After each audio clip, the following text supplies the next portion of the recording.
Vamos lá de novo, né? Porque esse vídeo vai pro YouTube, então vamos fazer ele direitinho.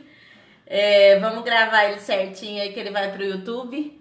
Então eu comecei a tossir, mas não é coronavírus não. Deu uma secura aqui na garganta. Bom, vamos começar então, vamos chegando, o pessoal tá entrando aí, né, pra nossa live hoje. Voltei, gente, tô aqui, ó, tá? Então hoje nós vamos fazer o Zabala, a prática educativa, a Bíblia, né, da educação, né? O Zabala, esse livro cai em todo e qualquer concurso. E o Zabala é um tema fácil, porque sempre cai as mesmas coisas, né? São os mesmos tópicos que as bancas costumam pedir do Zabala. Então costuma ser um autor muito simples na hora de fazer a prova, né, para responder. E pensando na prova de Sorocaba, que é a VUNESP, né? Então a VUNESP ela ajuda também a colocar, né, a fazer. Deixa eu só puxar um pouquinho o computador aqui para ficar mais fácil. Isso. Então vamos lá. Boa noite, gente. Tudo bem com vocês? Né? Hoje é nosso dia dos pedagogos, né? 20 de maio, dia dos pedagogos. Várias pessoas me mandaram parabéns, né? Uma pedagogia que já faz muito tempo que eu fiz a pedagogia, que eu entrei na pedagogia, né? Eu fiz o Unesp Araraquara, né? A cidade aqui do lado. Eu entrei na Unesp há muitos anos atrás, já há muito tempo atrás, vai para quase mais de 20 anos quase, né? Boa noite, parabéns a todos, boa noite, Andréia, né? Então, gente, a Sandra aí também, a Fernanda, né? Então, a gente tá sempre firme aí na nossa live, sempre às segundas, às quartas e às sextas, às 8 da noite, estarei aqui com vocês. E hoje, né, tem uma conversa especial, tem muita gente me perguntando sobre alguns assuntos do edital de Sorocaba. Então eu falei que assim que terminar essa live, eu volto ao vivo e aí vocês podem perguntar que eu vou respondendo, tudo bem? Então vamos lá. Papel e caneta na mão, vamos anotar, né? Não precisa entrar em nada. Lá se vai 20 anos, a hora que você para pra pensar, você fala, meu Deus, mais de 20 anos já faz, né? Então é complicado, né? A gente tá ficando velha. Mas vamos lá. A gente tá ficando experiente, né? Tá na hora de aposentar já, gente. Tô cansada. Boa noite. Vamos lá.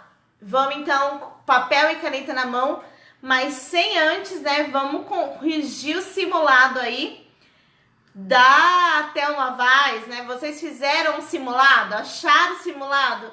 Tanta gente fala assim, nossa, eu não acho simulado. Gente, tá tudo postado aí no CAP, tá? É claro que o Facebook, ele deixa algumas publicações disponíveis, né, pra você, vai te mostrando no seu feed, acho que chama, sei lá. E aí você vai baixando ele aí, que você acha todos os simulados, tá? Tanto os da aula passada, da semana passada, não tirei nenhum simulado, estão todos aí. E também os simulados já, então, dessa semana, né? A gente já começou, nós fizemos segunda-feira. E aí a gente deixei aí o simulado para vocês, postei. Boa noite, parabéns! Ei, somos nós aí, tamo junto.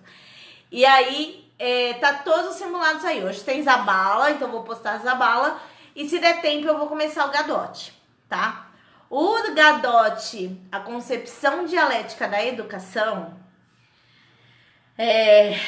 nós vamos filosofar, tá? Nós vamos puxar a filosofia aí, porque não é simples, tá?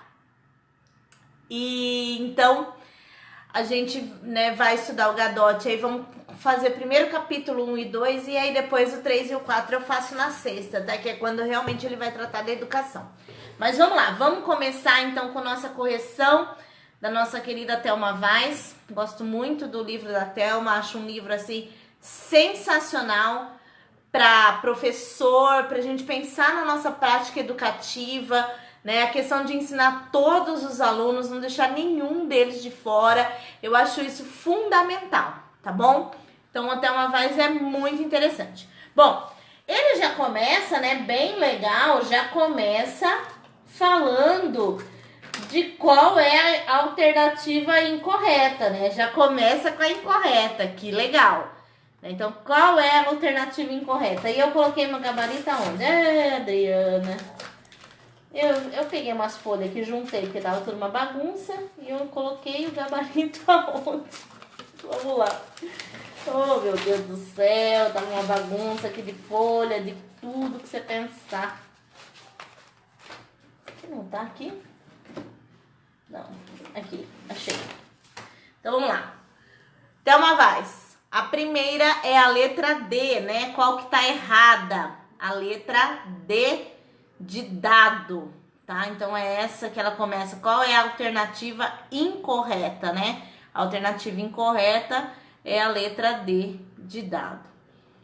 Aí a segunda, porque ele vai pensar na lógica, né? Na lógica do conhecimento.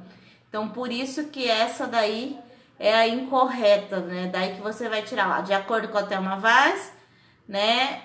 Qual é a alternativa incorreta? É a letra D de dado, que ela vai mostrar aqui que todas as crianças sabem, só que uma sabe mais coisas diferentes das outras. Não, peraí. Ai, tô na outra alternativa, para.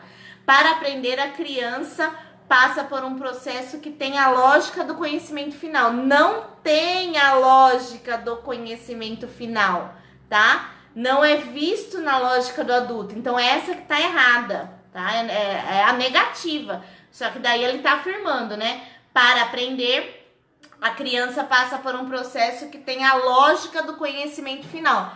Para Thelma Vaz não tem a lógica do conhecimento final e não pode ensinar na visão adultocêntrica, né? Na vista pelo professor, não pode, olhar a criança, tá bom?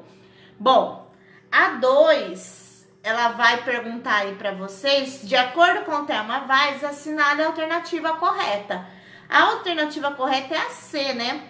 É possível enxergar o que o aluno não sabe a partir do que ele não sabe. Lembra que é a partir do que ele tentou fazer que a gente sabe se ele não sabe mesmo o que ele tentou fazer. Então, aí é a letra C de casa, tá? Ah, não podia ser porque a metodologia embutida na cartilha contribui para o sucesso na escola. Não, né? Ela fala que isso contribui para o fracasso na escola. É preciso desconsiderar o conhecimento prévio? Também não, né? É preciso considerar o conhecimento prévio. Todas as crianças sabem muitas coisas, só que umas sabem coisas diferentes das outras. É essa certa, eu tô louca. É a letra D. Todas as crianças sabem muitas coisas, só que umas sabem coisas diferentes das outras. Desculpa, eu tô louca. Eu errei, eu olhei para outras questões aí, não é não. É possível enxergar o que o aluno não sabe a partir do que ele não sabe? Não, é possível enxergar o que o aluno sabe a partir do que ele não sabe. É isso que tá errado aí nessa, eu já comi bronha. É a letra D a certa. Todas as crianças sabem muitas coisas, só que umas sabem coisas diferentes das outras. Essa é a certa, tá? Desculpa, tá? A 2 é a D de dado, eu tô maluca. Tem um pessoal, o Ricardo já me falando aí, Fernanda, eu tô doida. Tá? Adriana sendo Adriana no simulado, né, gente? Já falei pra vocês, quem faz o curso aqui comigo sabe que eu sempre dou uma e falo que pode o quê? Entrar com recurso contra a banca, né? Então, se eu dou a letra, logo eu já corrijo já, mas tem como entrar com recurso, tá? Contra essa banca aqui que chama Adriana. Bom, a 3, tô maluca. Eu acho que a hora que eu li sabe. Eu pulei os não. 3. De acordo com Thelma Vaz, sobre a avaliação, assinale a alternativa incorreta. Então, o que está incorreto aí da avaliação? A avaliação serve para que a escola e os professores replanejem o ensino? Isso está certo, porque ela quer incorreta.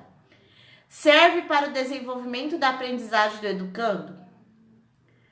Avaliar no início do processo é característica da relação entre o ensino e a aprendizagem, visto numa ótica construtivista? E a D, a avaliação deve ser parte integrante do processo escolar? Ela deve, né? E o professor precisa ter claro se as atividades que prepara são situações de aprendizagem ou avaliação? Também. Então, a única que te deixa assim, né, meio errado aí, qual que vai fazer, né? Então, a avaliação serve para que os professores se planejam, tá certo?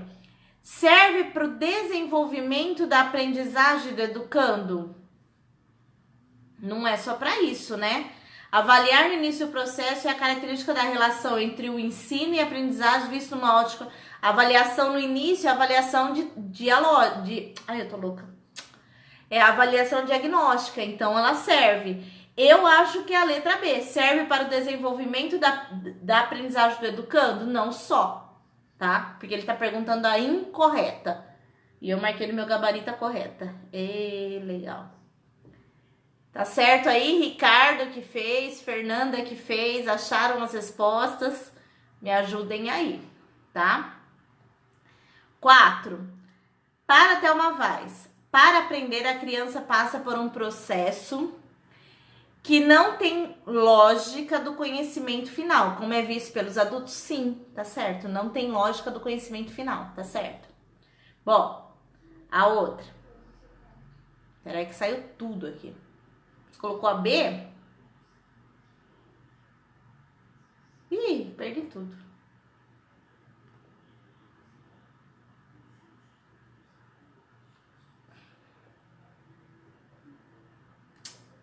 Peraí que saiu tudo.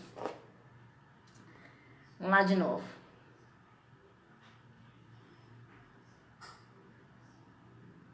Avaliar no início do processo é característica da relação entre o ensino e a aprendizagem visto numa ótica construtivista. Avaliar no início do processo de aprendizagem é avaliação diagnóstica, tá certa. B, serve para o desenvolvimento da aprendizagem do educando, não só, né? A avaliação não serve para o desenvolvimento da aprendizagem. A avaliação serve para a tomada de decisão do professor, tá? É a B de bola que tá incorreta aí. A 4. Para Thelma Vaz.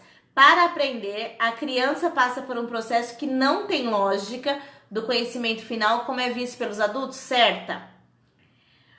A metodologia embutida nas cartilhas de alfabetização contribui para o fracasso? Certo. Todas as crianças sabem muitas coisas, só que umas sabem coisas diferentes das outras? Certo também. 4, letra E. Todas estão corretas. Ok? 5.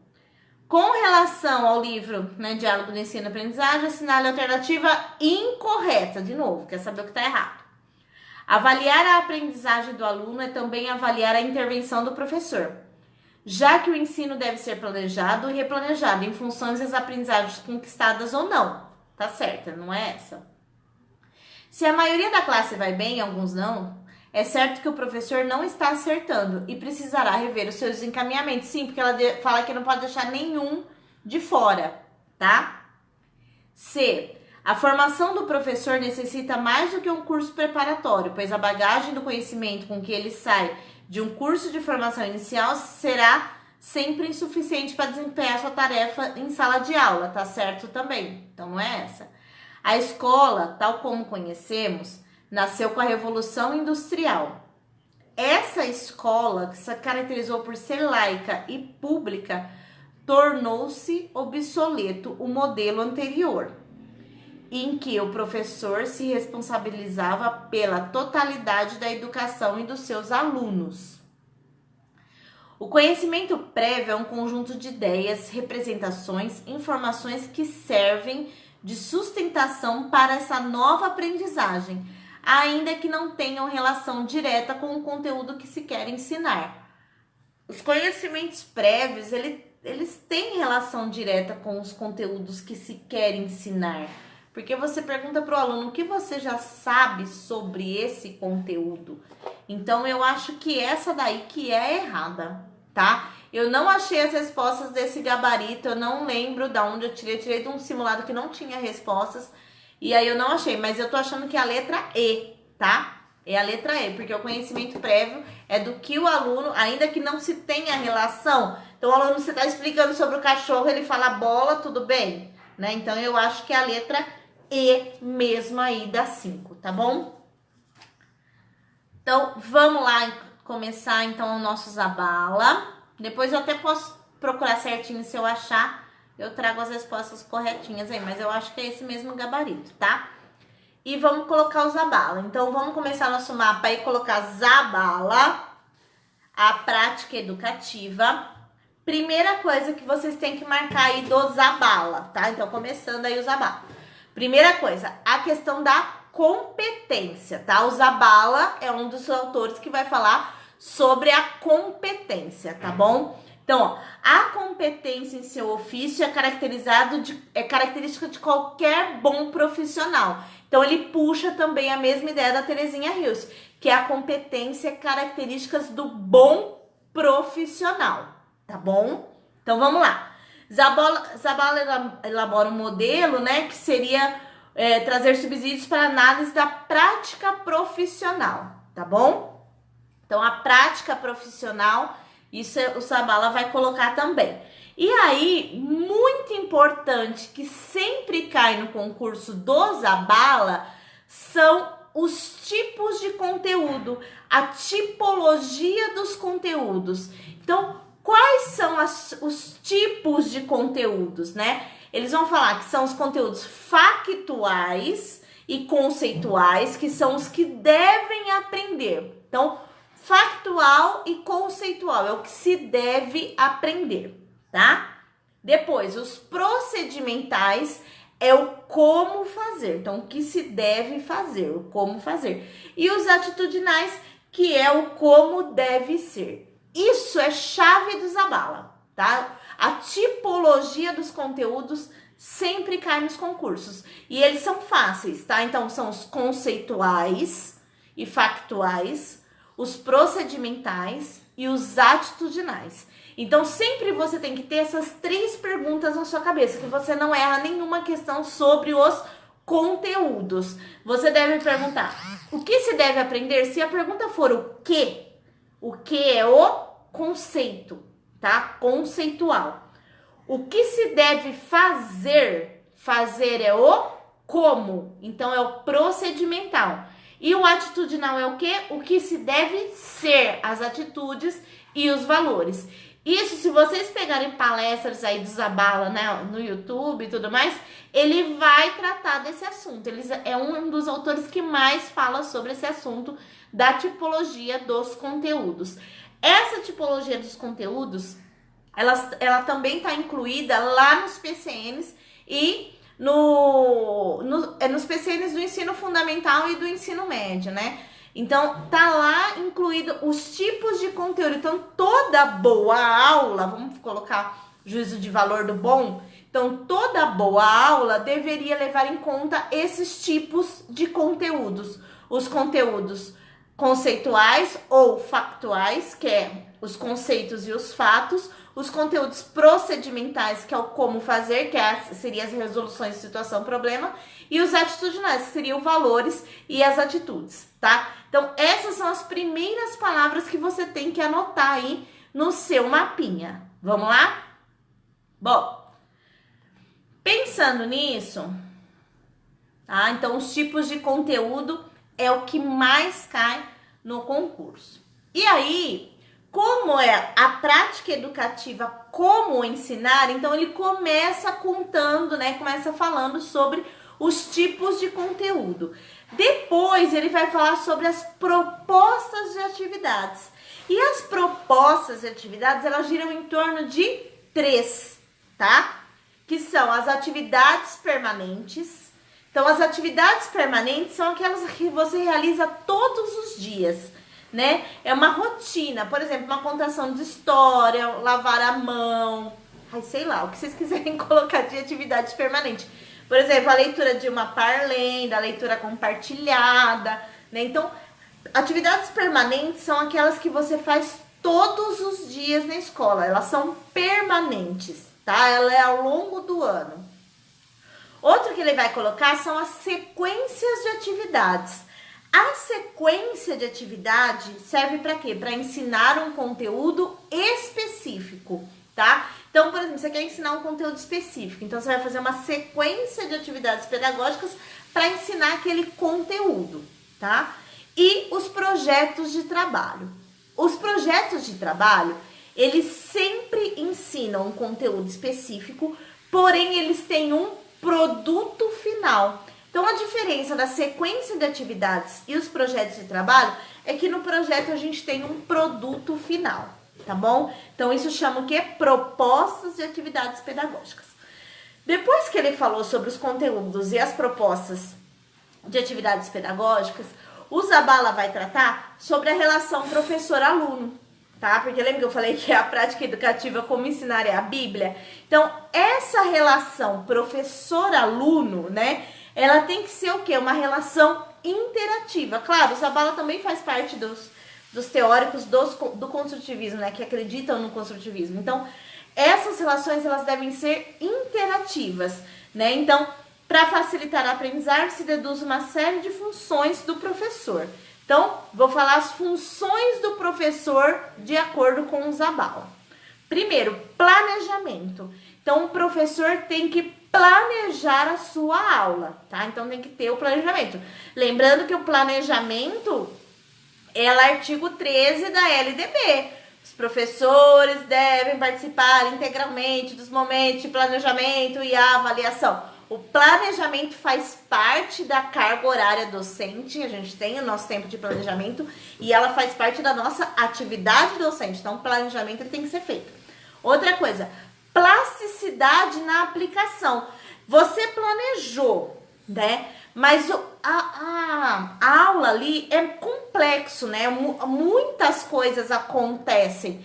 Então você planejou, mas tem coisa que você não consegue prever. Porque o planejamento, ele é o quê? Não é uma previsão do futuro? Não é o que vai acontecer. Você planeja lá tudo o que vai acontecer. É uma previsão do futuro.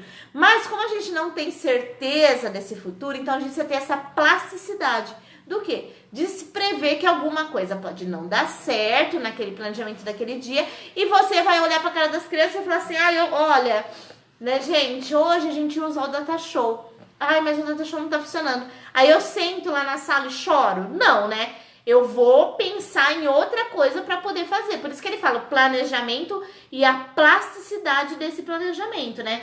Então, que aconselha os professores, ter o maior número de meios, de estratégias para poder atender as diferentes demandas, né? Que leve em conta o que vai aparecer na sala de aula do processo de ensino e aprendizagem. Então, isso é o planejamento, é planejamento e plasticidade, tá bom? Segundo, devem levar em conta as contribuições dos alunos, tanto no início das atividades quanto durante o percurso das mesmas. Quando ele fala isso, deve levar em conta os alunos, né, as contribuições dos alunos, ele está falando o quê? Deve levar em conta, então, o levantamento de conhecimentos prévios, né, dos alunos, as contribuições que eles vão fazendo ali na ensinagem, né, no que você está ensinando, fazer aquela atividade e tudo mais. Então, você vai levando em conta. Lembra da Thelma Weiss? Que a Thelma Weiss fala, colocar, né, os alunos têm que colocar em jogo tudo que eles sabem e pensam sobre o conteúdo que quer ser ensinado. Levar em conta, né, a questão da comunicação entre eles. Então, eles precisam falar, tá? Então, ajudá-los, outra função, ajudá-los a encontrar sentido no que fazem. Então, aqui a gente vai lembrar de quem? Nós vamos lembrar da Delia Lenner, né, do contrato pedagógico, né, do contrato didático. Ajudar a encontrar sentido no que fazem. Eu trouxe para vocês essa atividade porque eu espero que vocês aprendam blá, blá, blá, blá, blá, blá, blá, blá, blá. Isso quer dizer o quê? Então, encontrar sentido naquela atividade pedagógica que você trouxe para as crianças, né? Estabelecer metas alcançáveis.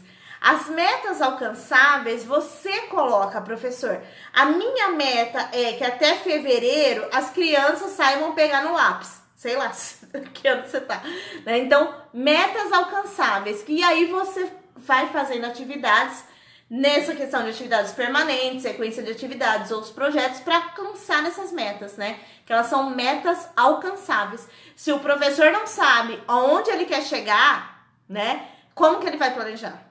Né? Ai, mas a gente tem os conteúdos, a gente tem as habilidades do bimestre, a gente pode ter o que for. Você precisa ter claro na sua cabeça qual é a sua meta, tá?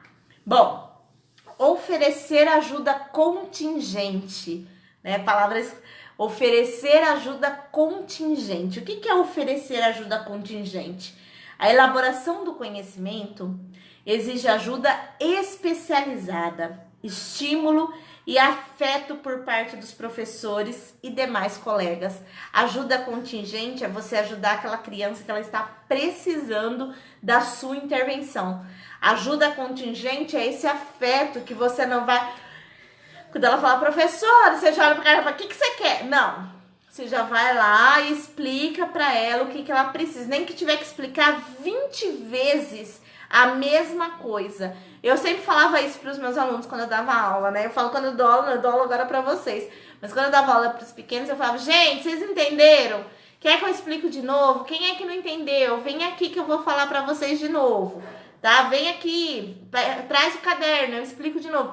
Por quê? Porque não podemos deixar nenhum fora do processo de ensino-aprendizagem. Então, a gente precisa ensinar, né, ajuda contingente, que você contenha, né, de contingência ali a questão, e também os demais colegas, sempre com a questão do afeto, tá? E promover canais de comunicação. Se você é um professor muito fechado, né, e tudo mais, isso vai dificultar os canais de comunicação. Os alunos vão ter medo em vez de perguntar, né? Que era mais ou menos quando a gente estudava, né? A gente tinha medo de levantar. Quando a professora falava assim, tem alguma dúvida? Ninguém tinha dúvida nenhuma. Não tinha entendido nada, mas também não tinha dúvida nenhuma, porque tinha medo de perguntar. Então, quando você promove esses canais de comunicação, isso é muito importante também, né? Então, que você deixa aberto, as crianças podem vir perguntar. O Zabala, né, coloca, então, essa questão do professor vai embora sem entender. Então, o Zabala coloca, então, como é a Bíblia, né, a prática educativa como ensinar, então ele coloca essa questão da relação professor-aluno, né? Então, é isso que o Zabala coloca aí. Então, são essas características. Planejamento, né? Esse planejamento tem que ter uma plasticidade, tem que levar em conta as contribuições dos alunos, tem que estabelecer metas alcançáveis, tem que oferecer ajuda contingente e promover canais de comunicação entre vocês, as crianças e as crianças, né? Ali a questão da comunicação. A garantir a máxima circulação de informação possível, tá? Abram a cabeça. O Zabala não fala abra a cabeça, é o que eu tô falando. Vamos lá. Bom, boa noite, gente. Boa noite. Vamos acompanhando aí. Vamos escrevendo. Vamos fazendo mapa. Adorei os mapas que estão me mandando. É isso aí, tá? Por autor, fica muito mais fácil. Depois vem o segundo lado. Fica tranquilo para fazer a prova depois, tá? Vamos continuar. Outra questão que ele coloca, tá? É a organização social da classe. A organização social da classe também é importante no ensino e aprendizagem, tá? Então, tá vendo como o Zabala, ele vem, traz os conteúdos, ele traz as atividades, aí ele fala da relação professor-aluno, agora ele vai falar da organização social da classe. A organização social da classe, né, nesse capítulo, ele analisa, então, a classe, né, de alunos, nas diversas formas de agrupamento dos alunos. Então, nas diversas formas que tem como você agrupar os alunos, né? Então, primeiro agrupamento, ele vai falar assim, que é um grupo escola, né? Então, a primeira configuração é o grupo total da escola. A escola é um grupo de alunos, professores, funcionários, né? Então, as características dessa organização são determinadas pela organização. Oferece ao aluno, né, um grupo, né? Então, uma estrutura, gestão, as atividades em que toda a escola realiza, por exemplo, uma gincana. Então, toda a escola tá lá no pátio, os alunos estão com as provas para cumprir e tudo mais. Então, primeira organização social é a escola como um grande grupo, tá? Segundo, esse grupo como a classe fixa, né? Então, o grupo classe fixa é a maneira convencional de organizar os grupos de alunos nas escolas, né? Além da sua facilidade organizativa, oferece aos alunos um grupo de colegas estáveis. Então, tem a escola e tem a classe. Aquela classe fixa são colegas estáveis, né? Todos os dias você vê a aquela sala, né? Aquelas pessoas ali. A Fer tá falando que sentiu dificuldade em diferenciar os grupos. Bom, então os grupos fixos, vamos pensar assim, é a sala de aula de cada um. Onde estão todas aquelas pessoas, aqueles colegas estáveis, as relações interpessoais, a segurança afetiva, onde todos os dias aquelas pessoas se encontram dentro daquela sala. Apesar que a escola, um grande grupo, a gente tem a sala, tá? Grupos de classes móveis ou flexíveis. Então, é uma terceira configuração, né? São agrupamentos, os grupos, né, das salas são diferentes de acordo com a atividade. Então, por exemplo, você vai fazer uma atividade em grupo dentro da sala, aí já é grupo das classes, né? Você vai fazer atividade em grupo dentro da sala, primeira coisa que você pode pensar, você, professor, determina os grupos, né? Fulano com esse, ciclano, tá. Segunda atividade, uma atividade que eu quero que eles conversem, pensem e encontrem soluções para diversos problemas. Hoje vocês se organizam como vocês mais gostam, como vocês se trabalhem melhor. E aí você deixa as crianças se organizar. Outra coisa que você pode pensar, em duplas, né? Também é outra questão. Duplas, dependendo da atividade, porque sempre que você faz uma atividade em dupla, a atividade realmente ela tem que ser em dupla. Por exemplo, se você vai dar um texto para eles escreverem em dupla, você não pode dar uma folha para cada um, porque eles não vão fazer em dupla, vão fazer sozinho. Cada um vai escrever o seu. Então, se aquela atividade realmente exige uma dupla, então, por exemplo, uma produção de texto, uma folha para os dois, né, para poder trocar as ideias ali para poder escrever. Então, isso também é importante pensar. Então, a dupla produtiva, que a gente fala, os agrupamentos produtivos, que eu já falei na aula lá da Emília, né? Eu já não sei mais se eu dei aula para vocês ou se eu dei aula para minha turma aqui de Baté, já não sei mais. As duplas produtivas, né? Que você deve levar em consideração também o nível de aprendizagem, mas também as relações interpessoais para formar o agrupamento produtivo, para realmente ele ser produtivo, tá?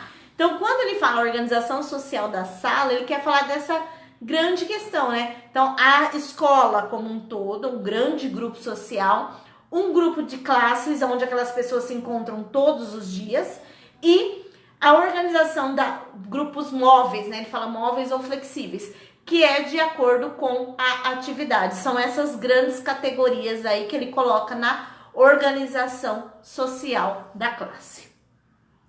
Tudo bem, Fer? Bom, organização dos conteúdos agora ele vai tratar, né? Tô ficando descabelada. A organização dos conteúdos, o que é a organização dos conteúdos? Ele vai tratar que pode ser de 3 graus, né? A organização dos conteúdos. Pode ser multidisciplinar, tá? Multidisciplinar é a organização do conteúdo mais tradicional.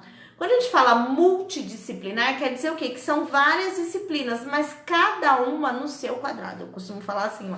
Então, multidisciplinar é, por exemplo, uma equipe multidisciplinar. O que é uma equipe multidisciplinar? Tem o médico, o fisioterapeuta, o psicólogo, a pedagoga. Só que cada um vê a sua área, tá? Então, a organização do conteúdo multidisciplinar, cada um vê a sua própria área, tá? Aí ele vai falar da interdisciplinaridade. A interdisciplinaridade é a interação de 2 ou mais disciplinas, né? E aí ele vai falar, nessa fase que caracteriza o projeto, que conduzir justificou todo o trabalho. Então, ele vai tratar a interdisciplinaridade aí, que a gente já viu lá. Vocês não viram ainda, porque eu vi no sábado com a turma de Baté, que da DCN 4 de 2010, coloca da interdisciplinaridade, né? A interdisciplinaridade, então, é fazer com 2 ou mais disciplinas, né, essa questão da conversa entre elas. É a questão epistemológica do conhecimento, a interdisciplinaridade, tá? Então, sempre 2 ou mais, uma conversa. Então, nós vamos fazer projetos interdisciplinares, nós vamos trabalhar um conteúdo e vamos passar aí por todas as disciplinas, tá? E aí, depois ele vai tratar, então, a questão da avaliação, tá? Então, a avaliação, ele vai falar que tem 2 níveis, né? Tem um caráter interno, onde cada aluno recapitula o que aprendeu, e um caráter externo, com a ajuda do professor, o que os alunos têm que aprofundar no processo, né? Então, esse caráter interno e externo da avaliação é onde cada um sozinho ali faz, e um caráter externo que é com o professor ali avaliando os alunos o tempo todo, tá bom? Bom, e aí ele vai chegar um pouquinho mais, né, na avaliação, porque, claro, sempre eu falei isso pra vocês no livro da Thelma, eu não travei não, eu tô aqui ainda. Será que não travou aí? Vamos esperar ver se cai. No livro da Thelma, ela também traz, né, os últimos capítulos, a questão da avaliação. E a avaliação do Zabala, ele também traz, né? Então, é a avaliação para ele. Eu só ia ver aqui se tem alguém perguntando. Não. A avaliação para ele, faltou um, é a avaliação, Clau, os três. É o multidisciplinar, o interdisciplinar e a avaliação. Tá? Que é a organização dos conteúdos. Tá bom? E aí ele vai tratar um pouco mais da avaliação. E a avaliação, né, ela vai falar assim, ó, elabora a ideia que devemos realizar uma avaliação que seja inicial, tá? Então, para o Zabala, a diagnóstica chama inicial, tá bom? Ele muda um pouquinho os nomes. A reguladora, tá? Reguladora, marca essa palavra reguladora, porque ela aparece aí no Zabala e ela cai em concurso, e aí você fala, meu Deus, avaliação reguladora, que será isso, né? Mas isso é do Zabala. Avaliação reguladora, que ela é capaz de acompanhar o progresso de ensino. Então ela é como que a gente chama a reguladora? A gente chama de processual, né? Se a gente pegar o Lucchesi, né? Então nós vamos falar de processual, mas para o Zabala ele chama de reguladora, tá bom? Então é inicial, reguladora, tá? E transdisciplinar ele não trata no capítulo. Ele não trata na lei, tá? O Ricardo colocou transdisciplinar, não trata, tá? Isso. Não cai. Projetos do Decrolido, coisa. Depois eu até posso falar, eu até tirei eles do material porque não cai, tá? E aí, ele vem tratar dessa avaliação, né? Então, ó, a avaliação inicial, a avaliação reguladora e ele chama de avaliação final e integradora, tá? Então, são esses três tipos que ele chama de avaliação: inicial, reguladora, final e integradora, tá? Bom, aí ele vai falar sobre essas questões, vai explicar. Então, na avaliação inicial tem um planejamento, a adequação, né? Desse planejamento e tudo mais. E aí tem a avaliação final, a avaliação final e integradora, que ele chama, né? E a partir daí, ele vai, então, à finalidade, né, do ensino fundamental, a formação integral da pessoa, conforme a concepção construtivista e tudo mais, né? De maneira que o processo avaliador, independente do seu objetivo de estudo, tem que observar as diferentes fases de uma intervenção que deverá ser estratégica. Então, a avaliação, ela tem que ser estratégica, tá? Então, é como o Lucchesi fala, a Hoffman e tudo mais. A avaliação, ela tem que ser estratégica, ela tem que servir alguns propósitos, né? E um deles que o Lucchesi fala é tomada de decisão. Para o Zabala é a mesma ideia a avaliação. Ela nunca é no sentido de exame, e sim na questão de avaliação do processo, né? De verificar as possibilidades. E aí, ela vai tratar, então, só os nomes diferentes que eu quero que vocês marquem. A inicial, tá? Reguladora, ai Jesus, final e integradora, né? Final e integradora, ele coloca, que seria uma avaliação somativa, tá? Da mesma ideia. A Fer fez uma pergunta aqui que ele até fala no livro, tá? Que ele vai falar, ela fez assim, ó, cai sobre os projetos de Decroly, que o Patrick, estudo do meio, projetos de trabalhos globais. Eu não vi muitas questões sobre isso, mas ele trata, ele fala que isso também é uma das formas de organizar o conteúdo, né? O Decroly, tá? Só voltando aqui um pouquinho, então volta lá na organização dos conteúdos. Ele também coloca isso daí nessa parte aqui da organização dos conteúdos. O De Crowley, ele foi um médico, né? Ele e o Montessori, eles são mais ou menos contemporâneos. O De Crowley criou, sabe o que a gente conhece na educação infantil? Os cantinhos. Sabe os cantinhos? Os cantinhos da leitura, o cantinho do brinquedo, o cantinho da fantasia. Então, os projetos do De Crowley, que ele parte dos centros de interesse, chama do De Crowley. Então, centros de interesse, numa linguagem mais simples pra gente, é os cantinhos, tá? Então, só pra explicar, mas eu específico isso daí nunca vi, tá? O que eu vejo mais do Zabala é em relação aos tipos de conteúdo. Isso é batata, cai em muitas provas, tá? Então é isso que eu vejo mais no Zabala. Estudo do meio é a questão, é uma metodologia estudo do meio, né? A questão que você estuda o meio ali que a criança vive, vai procurar e tudo mais, né?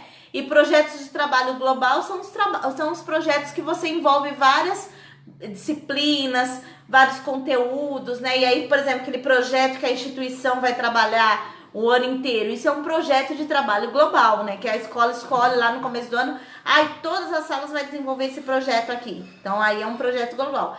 Esses daí, eles entram aqui na organização dos conteúdos, tá? Ele também é uma forma de organizar os conteúdos, não só multidisciplinar, interdisciplinar, todos esses projetos aí do De Crowley, que o Patrick, né? Estudo do meio, projetos de trabalhos globais e aí a avaliação, tá? Ele não fala transdisciplinar, ele não trata, tá? A não ser que eu comi bronha aí no livro, mas eu não me lembro não de ter lido transdisciplinar em algum momento aí do livro, ele não trata, tá? Bom, e aí ele finaliza com a avaliação, que eu já, né, coloquei. Eu quero que vocês marquem, porque a questão da avaliação reguladora, apesar de uma palavra diferente, ela aparece sim nas provas, tá? Ela apareceu na prova do SESI, acho que foi que eu fiz uma live, aí o pessoal foi fazer SESI e aí tava lá. E eu falei, chama atenção para avaliação reguladora, tá bom? E avaliação integradora. Tá? Aqui seria a avaliação processual que a gente chama, né? Vamos fazer a aula do Lucchesi aqui, né? Lucchesi, Hoffman e todos eles da avaliação.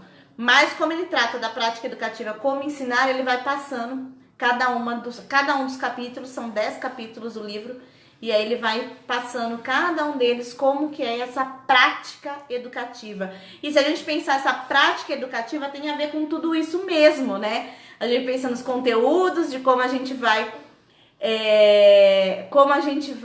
colocar a questão a questão dos conteúdos, a questão de como vai organizar as atividades, a questão da relação professor-aluno, a questão dos agrupamentos, a questão dos tipos de organização desse conteúdo e a avaliação, né? Que são essas grandes coisas. O Ricardo tá falando que em todos os resumos ele tá. Eu tenho a prática educativa mesmo, depois eu vou dar uma procurada, Ricardo, tá? Eu até pensei em colocar o transdisciplinar, mas eu tirei. Porque isso aparece na lei, né? O tratamento do conteúdo transdisciplinar. Bom, então esse foi o nosso querido Zabala, tá? Ele é super simples, não tem grandes coisas, só marca os conteúdos mesmo, que é o que cai no concurso, tá bom? Bom, e aí pra gente começar o Gadot é bem mais complicado, tá? Complicado assim. Ele é muito a questão da filosofia, tá? Ele é muito a questão da filosofia, tá? E aí, essa questão, ele vai tratar, né? Pelo menos os resumos falam. Eu vou pegar o livro, tá? Eu tenho o livro. Ele vai tratar a questão da filosofia na questão da dialética, tá? Então, por isso que chama Dialética da Educação. E aí, no primeiro capítulo, ele vai tratar especificamente do que é essa palavra dialética, tá? Então, a dialética tem a ver com o quê? Com as contradições contidas no raciocínio. Contradições contidas no raciocínio. É isso que fala dialética. E aí ele vai tratar dos filósofos, né? Ele vai trazer os filósofos e vai falar sobre Sócrates, né? Que era um especialista na dialética, na questão de fazer você pensar. E quando, isso tem um professor também aqui maravilhoso, que é, ele até trabalha na rede municipal, ele te faz pensar sempre no além, né? No além daquela questão do que você colocou, as contradições do seu pensamento. Então, isso que é a dialética, né? As contradições do pensamento. Tudo aquilo que você deixou de pensar, ainda aí faz a pergunta. Esse é um método, né? Socrático. Que medo do Gadotti. Nunca vi esse livro na prova.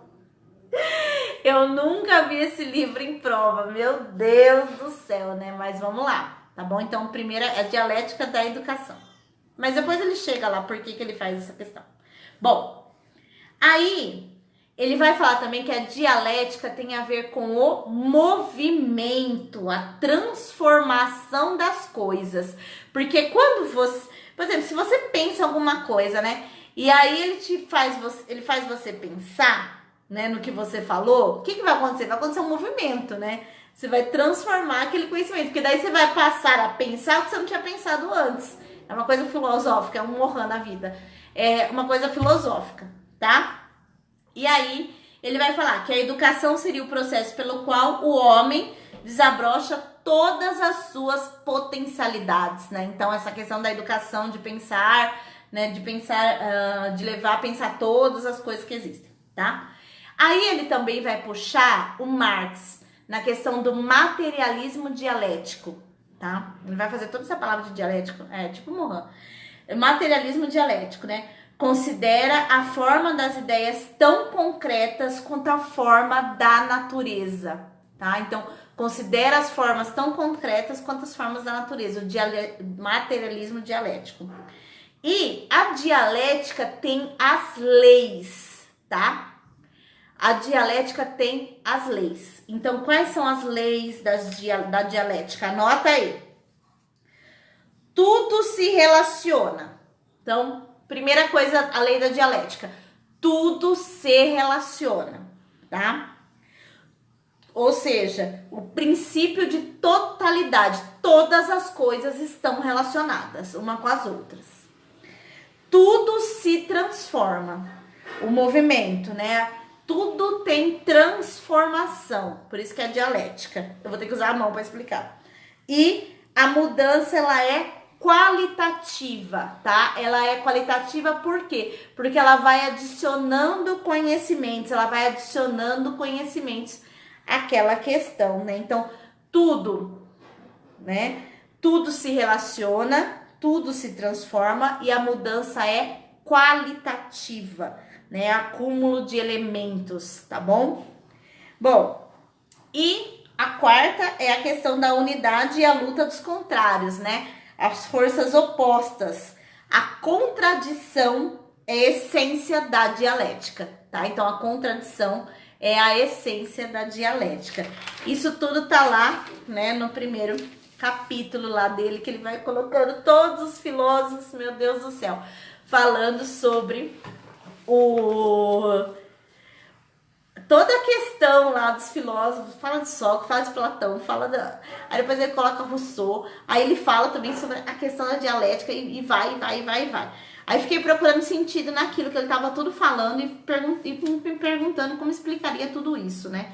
Então, cheguei à conclusão de que o objetivo do negócio é a gente saber o que é a dialética, tá? Primeira coisa. Então, a dialética é a contradição, tá?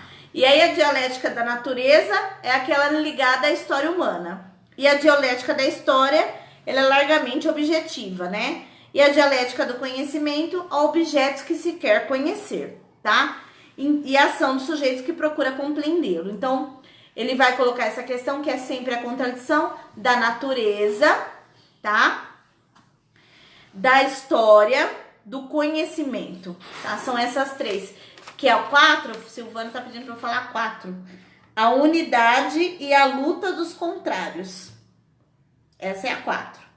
É as forças opostas.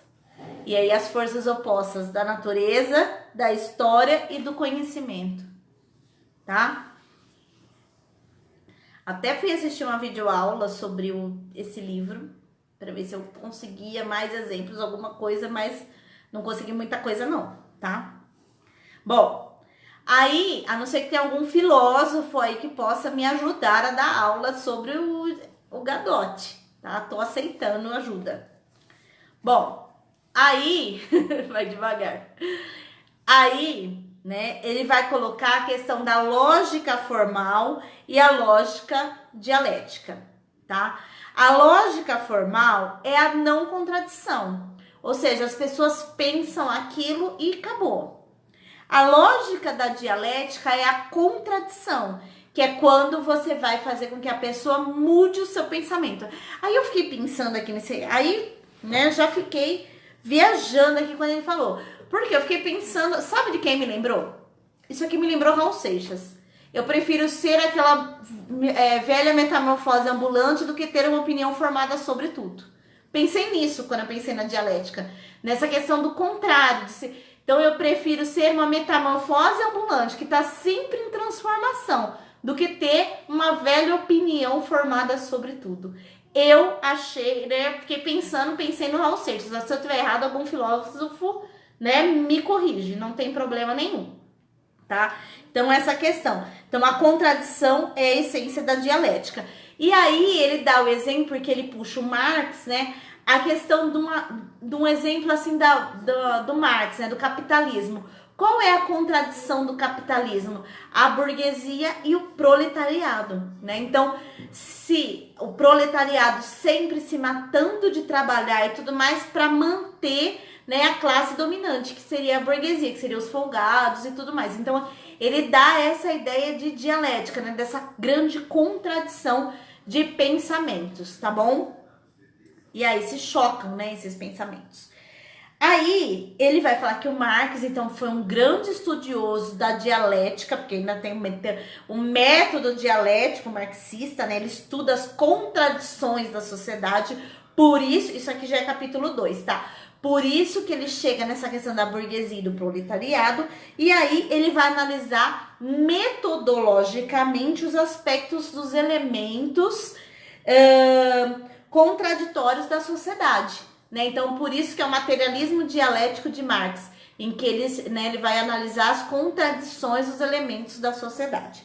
E aí ele vai chegar numa outra questão, a dialética e a verdade, tá? Então, ele vai falar que a verdade seria, então, o ponto de vista do proletariado, tá? Por que o ponto de vista do proletariado? Porque o ponto de vista oferece um acesso à verdade. Então, seria assim, o ponto de vista dos excluídos, vamos pensar assim, seria um ponto de vista mais verdadeiro do que aqueles que não são, né?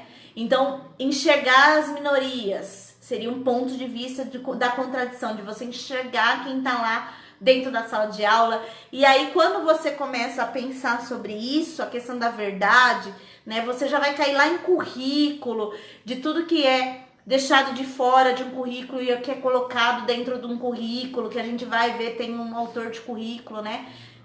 Não sei se está aí no de professor ou está no de gestão agora.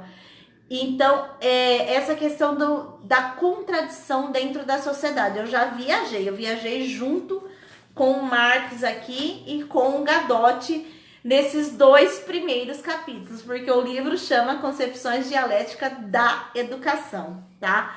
Então, é viagem, né? Eu falo, é uma viagem. Esse livro, para quem quiser pegar ele aí, pra gente continuar ele na sexta, ele está disponível lá no Paulo Freire, lá naquela plataforma. Eu digitei o nome, né? E aí, no Centro de Referência Paulo Freire, ele está disponível, tá? Concepção Dialética da Educação, um estudo introdutório. Eu digitei no Google e apareceu o livro, tá? Então, se alguém quiser me ajudar aí na sexta-feira, pra gente fazer o capítulo 3 e o capítulo 4, em que ele vai tratar especificamente da educação, em que ele vai falar a questão da educação da classe dominante, a questão das teorias críticas sobre a educação, né, que daí entra um pouco no Saviani, a ideia do Saviani. Então, quem quiser me ajudar aí, na sexta-feira nós vamos falar sobre o capítulo 3 e 4, que são específicos da educação. Hoje eu só fiz o 1 e o 2, em que ele explica o que é a dialética, tá? Então, a dialética é a contradição. É sempre levar você a pensar um pouco além da caixa, né? Sair fora da caixa. Lembrei. O Ricardo é o Gadotti, Ricardo. O Ricardo tá me mandando aí que tem sim transdisciplinar lá no Zabala, tá? Então depois eu já coloco e já me corrijo aí. Então tem transdisciplinar, eu que tô louca, então eu não enxerguei no livro, vou pegar. Quantas páginas? Ah, Ricardo, você tá querendo demais, eu não sei. Entra lá no... Como chama que eu acabei de falar? Centro de Referência Paulo Freire e digita lá, Gadotti, Concepção Dialética da Educação, um estudo introdutório, tá? O primeiro capítulo ele vai explicar o que é dialética, segundo os pré-socráticos, ele vai puxar lá os pré-socráticos. Vocês tudo fizeram filosofia da educação, no jeito do pedagogo. Fizemos quantas horas de filosofia de educação? 180, a minha grade tem. 180 horas de filosofia de educação. E aí depois no segundo capítulo ele vai falar do Marx, do materialismo dialético. E aí no terceiro e quarto ele vai falar da educação. E aí esses que nós vamos fazer na sexta-feira, para sextar de uma vez, né? A sexta-feira, a educação, tá? Então nós vamos tratar da educação aí nesse livro do Gadotti. Por enquanto, né? Fica aí, eu prefiro ser uma metamorfose ambulante do que aquela velha opinião formada sobre tudo. É mais ou menos isso, a dialética para contradição, tá bom? Bom, eu vou parando por aqui e eu volto num outro vídeo ao vivo aí que eu prometi um bate-papo pro pessoal me perguntar sobre... Estão fazendo algumas questões, tá? Então eu vou concluir esse para conseguir jogar ele lá no YouTube. E aí depois eu volto pra gente conversar um pouco sobre o concurso aí, que tem gente bastante perguntando, tá? Eu citei o currículo, eu citei o Silva, documento de identidade, tá bom? Ah lá, o Antônio Marcos tá mandando boa noite, né, professor? Passando para dar parabéns, né, pelo feliz dia do pedagogo, né? Então, é isso aí. Então, parabéns para nós. E para terminar, foi super, né, gente? Super bom esse negócio da dialética aí pra gente pensar na nossa pedagogia, tá? Beijo!